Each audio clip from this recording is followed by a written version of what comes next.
NCERT 12th Physics Chapter 1 Exercise 1.11. A polythene piece rubbed with wool is found to have a negative charge 3 × 10 raised to minus 7 coulomb. Estimate the number of electrons transferred from which to which. Is there a transfer of mass from wool to polythene? இப்போ இந்த question பொறுத்த வரைக்கும் என்ன சொல்றாங்க, ஒரு பாலித்தனை ரப் பண்றாங்க woolக்கு கூட.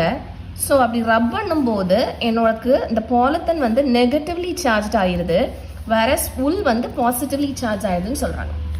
Okay, so இப்படி பண்ணும்போது transfer of number of electrons வந்து எவ்வளோ ட்ரான்ஸ்ஃபர் ஆயிருக்கு, வேற கியூடைய வேல்யூ கொடுத்துருக்காங்க. It is 3 × 10 raised to minus 7 coulomb. Negatively சார்ஜ்னால இட் இஸ் -3. நம்ம என்ன பார்த்துருப்போம், charges can either be created nor be destroyed already பார்த்துட்டோம். whereas நம்பர் ஆஃப் எலக்ட்ரான்ஸுக்கு இந்த சார்ஜுக்கு என்ன ரிலேஷன், குவான்டைசேஷனில் பார்த்துருப்போம். அதாவது Q is equal to NE. இப்போ இந்த N தான் என்னன்னு கேட்குறாங்க. அப்போ N என்னவா இருக்கும், Q/E.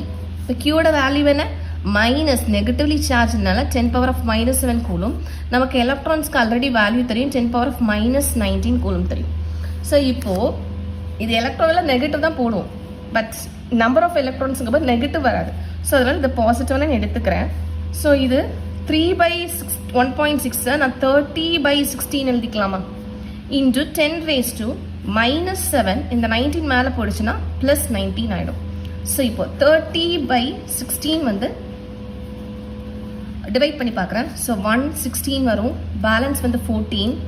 இப்போ 14க்கு கூடங்கிற போது நெக்ஸ்ட் வந்து உங்களுக்கு டிவிசிபிள் ஆகாது. So I'm placing a decimal point and placing a 0. இப்போ 16 × 8 போட்டேன் அப்படின்னா 128. இது தாண்டினா 144 வந்து. ஸோ 8 128. ஸோ நான் சப்ட்ராக்ட் பண்ணுறேன் அப்படின்னா இங்கே 2 and 1 and again 0 போடுறேன். இப்போ 16 × 7 பார்க்குறேன்னா 112. ஸோ இங்கே 7 112 again decimal 0 இப்படி போய்கிட்டே இருக்கும். ஸோ என்னோட n எவ்வளவு, 1.87 × 10 raised to 19 - 7 is what, 12. இப்போ 1.87 × 10⁻12 எலக்ட்ரான்ஸ் வந்து ட்ரான்ஸ்ஃபர் ஆகுது. இதுதான் ஃபர்ஸ்ட் ஆப்ஷனுடைய ஆன்சர்.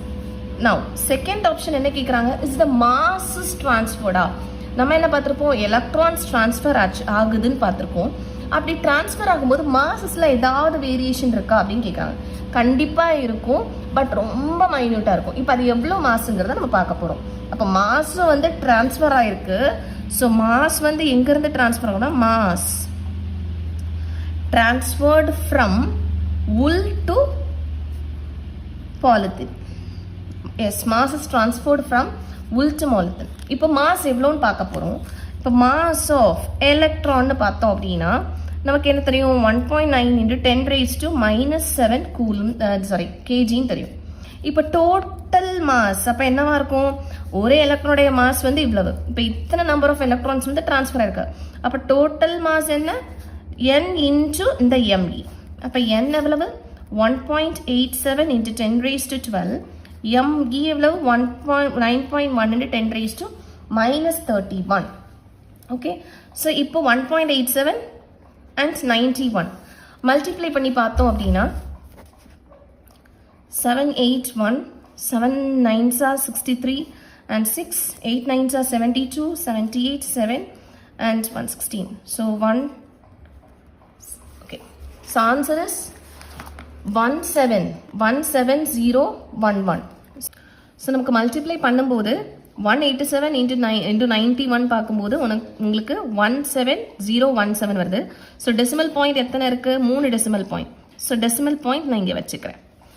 இன்ட்டு 10 raised to 12 - 31 அப்படிங்கிற போது -19. ஓகே, இப்போ எனக்கு 1.7 எழுதுறோம் அப்படின்னா 1.7017 × 10 raised to -18. ஸோ மாஸுங்கிற போது நமக்கு கேஜி வரும். So this is answer. அதாவது இன்னும் சிம்பிளிஃபைட் அதாவது 1.701 kg × 10 raised to -18 kg தான் உங்களுக்கு டோட்டல் மாஸ். ஸோ இவ்வளோ மாஸ் வந்து இவ்வளோ மாஸ் வந்து ட்ரான்ஸ்ஃபர் ஆகுது, 1.701 × 10 raised to -18 kg. தேங்க்யூ.